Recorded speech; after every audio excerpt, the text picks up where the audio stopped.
G'day, my name's Chris, welcome back to the shed. Welcome to Flat Tank Friday for another week. Pretty short episode this week and something a bit random and a bit different. Good news is though, I've got piston rings and no piston. So the Douglas piston that had the gudgeon pin hole that was undersized, or the gudgeon pin was oversized depending on which school you went to, I dropped that at Engine Works this morning and he's gonna ream and hone that gudgeon pin hole out to accept the gudgeon pin, and didn't bat an eyelid, said it'd be no trouble at all. So just a matter of finding the right person. So fingers crossed that works in the right direction. That's pretty good. It's been a really stinking hot week here in the high 30s, low 40s, which is like high 90s, early hundreds for you people that measure in Fahrenheit or whatever. And so I've been doing a bit of work and haven't got a lot done in the shed. I'm still messing around with the lever off the Douglas and fabricating the cable pulls that go inside. It's tremendously boring work on the mill, and now I need a carbide end mill, ball end, to cut these out with to groove for the cable, and then I'll cut them off the stock I'm using. It's gone pretty well, but that's not what we're going to look at on Flat Tank Friday this week. For the last couple of weeks I've been to a couple of car shows, and I've got a completely different bike that I take to some of those things, especially the custom car and bike shows. So come with me, I've got to unload the trailer and get the bike I take to shows out. Let's have a look at it. This is my custom 53 Thunderbird. It's got a 5T Triumph motor in it and a standard box behind it. I suppose I'm a bit of an enigma. I enjoy both the vintage and veteran scene, and I very much enjoy the custom scene.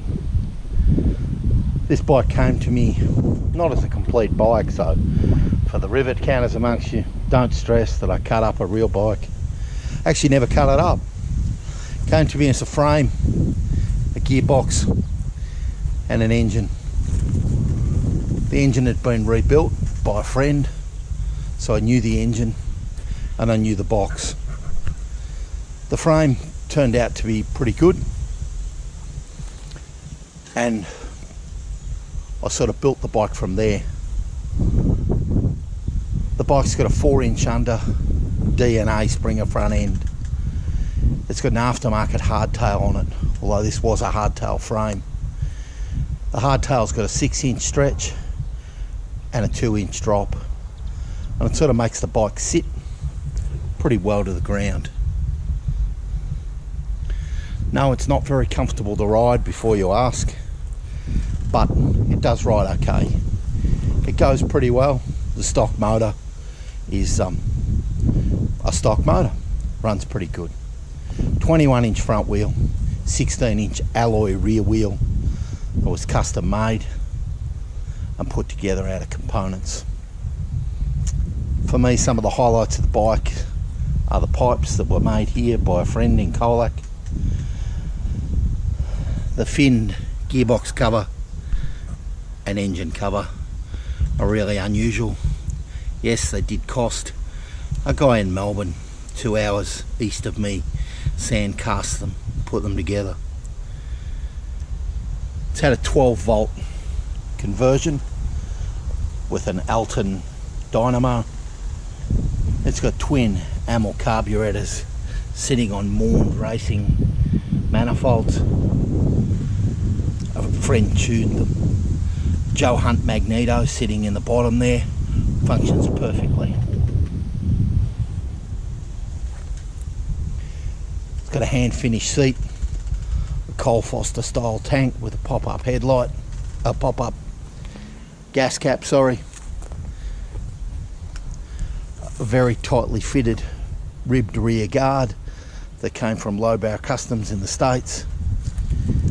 It has got compliant ADR, which is Australian Design Rules approved headlights, tail lights and indicators. It's got disc brakes with 1-inch master cylinders, so there's plenty of stopping power. Custom made boss holding the rear sprocket on and in line. There's the other carby just hanging out neatly. It's got silver leaf put into the tank and then striped. Up around the controls, an approved speedo with all the controls, indicators, an ADR approved mirror, wiring all hidden inside braided lines, and a custom made clip-on bar holder. It's not everybody's thing, it kind of is mine, and that's the other side of me and the other side of what I enjoy. Rightio, that's Flat Tank Friday for another week. No flat tanker this week. That was my triumph. That's the two sides of me, I suppose. I love the teens and the 20s, but yeah, I love a custom bike. And if I had my druthers, it'd have a big long front end and a big rake on it. But that's not practical here in Australia. They won't let you register them. Hope you enjoyed it. Have a great weekend. Cheers.